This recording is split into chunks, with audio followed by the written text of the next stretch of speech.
అందుకే రాష్ట్రంలో ఉన్న అన్ని శరణాలయాలని ఆర్థికంగా ఆదుకోవాలని నిర్ణయించుకున్నారు.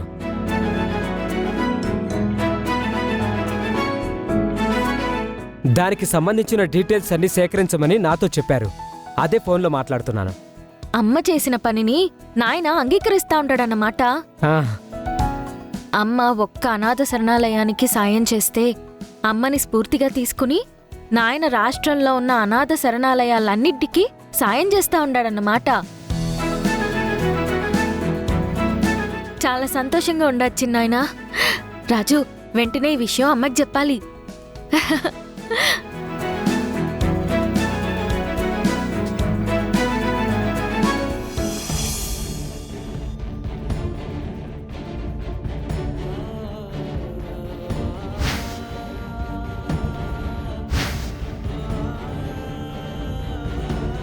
సూర్య చూసిన చూపుకి అర్థమేంటి? 25 ఏళ్ల ముందు నేను కూడా ఒక అనాథలాగే మిగిలిపోయాను రుక్మిణి. నా మాటలతో సూర్య మనసుని బాధ పెట్టానా?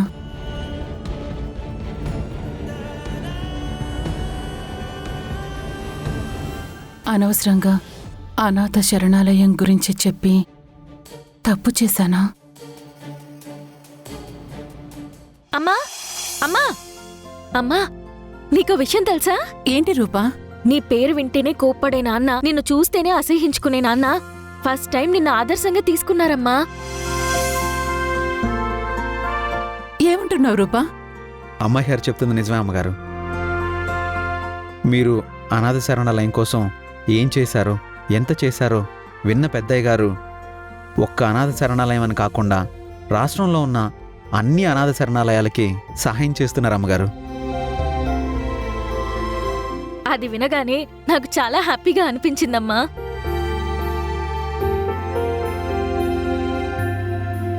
మీరు చెప్తుంటే నాకు అలాగే ఉంది రూపా. అన్నీ మనకు అనుకూలంగానే జరుగుతున్నాయమ్మా. నువ్వు నాన్న కలిసిపోతే అంతకన్నా ఆనందం మరొకటి ఉండదమ్మా. సూర్య చెప్పాడు కదా రూపా, దేవుడు రాసి పెడితే ఎవరూ మార్చలేరు అని. చూద్దాం.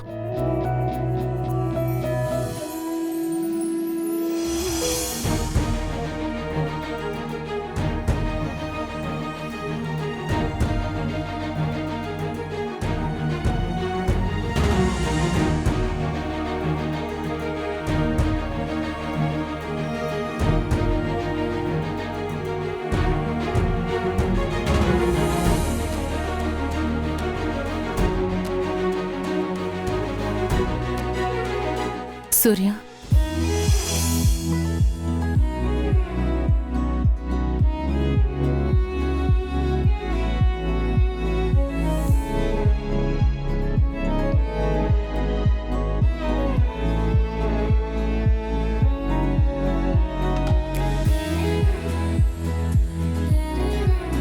థ్యాంక్స్.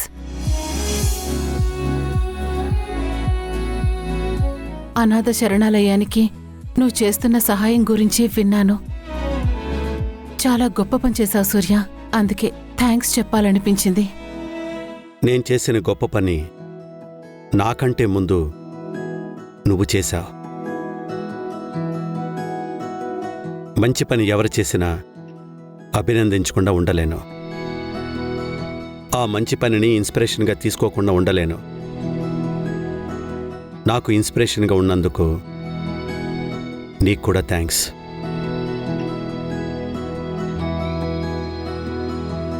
అనాథ శరణాలయాలన్నీ ఎవరో వస్తారు, అంత అన్నం పెడతారు, బట్టలిస్తారు, ఏదో సహాయం చేస్తారనే ఆశతోనే ఎదురు చూస్తూ ఉంటాయి సూర్య.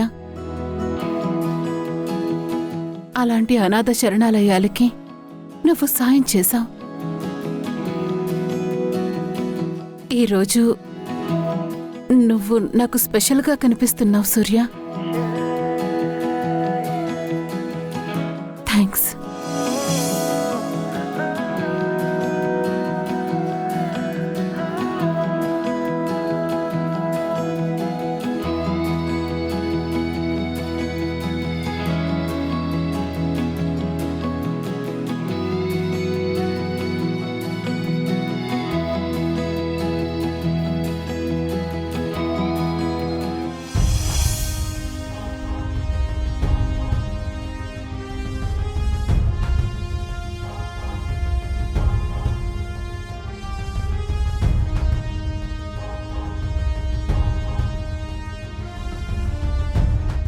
ఎలా అయినా కోమలిని నా సొంతం చేసుకోవాలని నేను కలలు కంటుంటే కోమలి మాత్రం ఆ అశోక్ గాడితో ఎంగేజ్మెంట్కి సిద్ధమైపోయింది.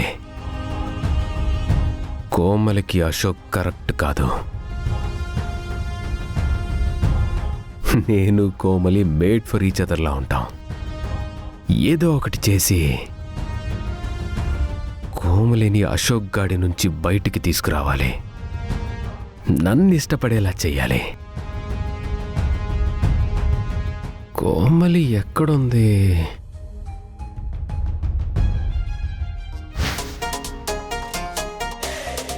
కోమలి,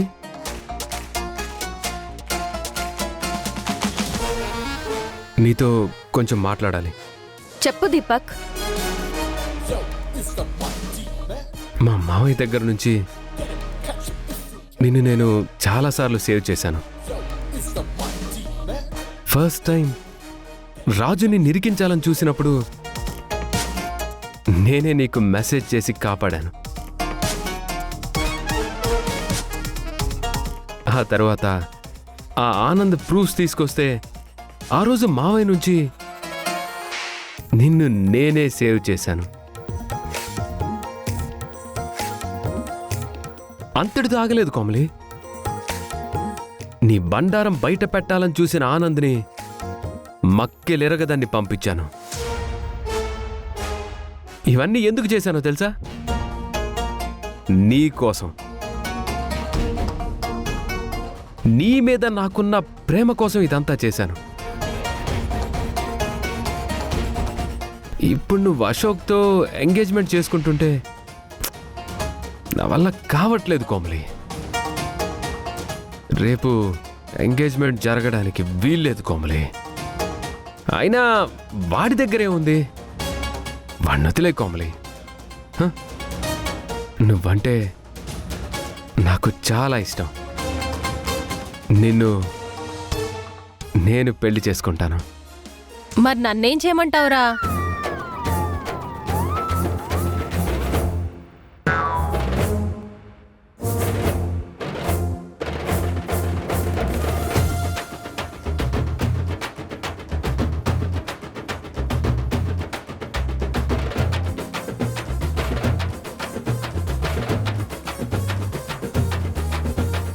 ఏరా నీతి లేని కుక్క, మొదమెక్కిన ఆంబోతు.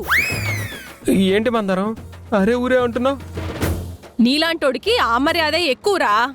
ఇంట్లో ఉన్న పెళ్ళాన్ని ప్రేమించడం చేత కాదు కానీ కనిపించిన ప్రతిదాన్ని ప్రేమించేస్తావు. నిన్ను మందరం, మందరం